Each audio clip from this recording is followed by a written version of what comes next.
Our headlines today. Weak, naive and gullible Labour colleagues condemn the Prime Minister's apology for giving Peter Mandelson a top job despite knowing about his friendship with the paedophile Jeffrey Epstein. However, one of Epstein's victims welcomes Sir Keir's words. I have to commend him for going, on national television and admitting that he was wrong and apologizing to us. I think that's a huge step. A major study finds that the cholesterol-lowering drug statins are far safer than previously thought. Justice at last for Victoria Hall. Serial killer Steve Wright will be sentenced for murdering the A-level student in 1999.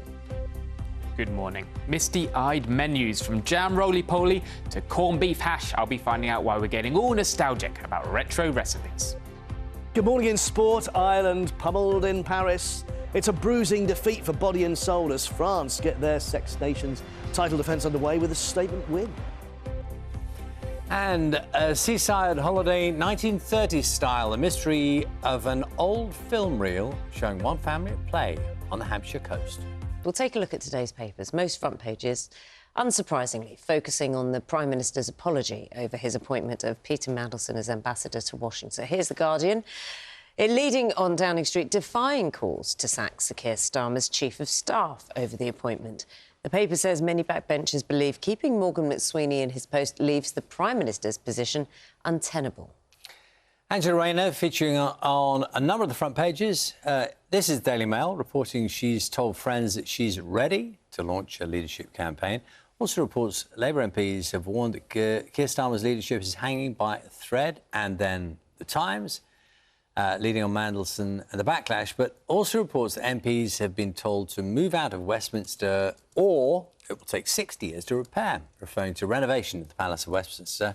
It says it could cost more than twice as much if MPs remain working in the building while the work is carried out. The Sun has an exclusive on Wayne Rooney's son, Kai, being offered a new deal by Manchester United.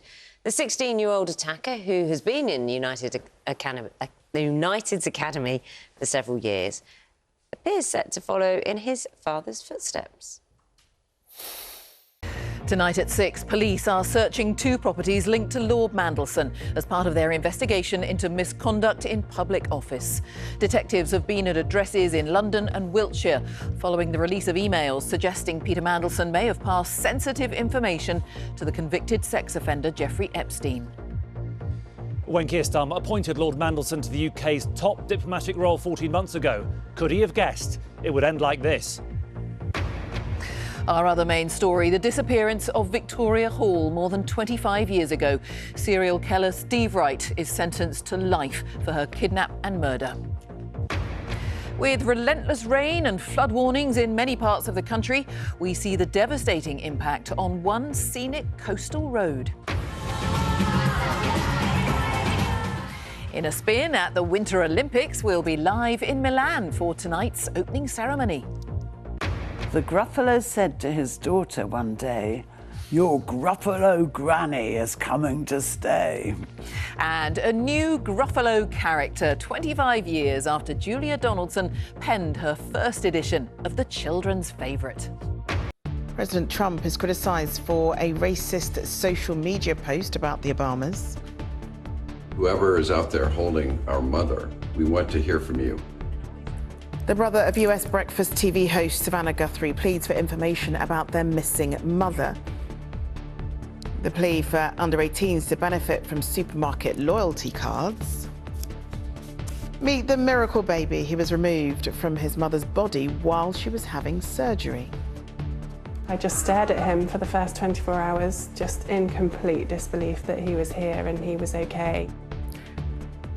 Don't call me good, I'm the scariest creature in this wood. The Gruffalo returns more than 20 years since his first outing.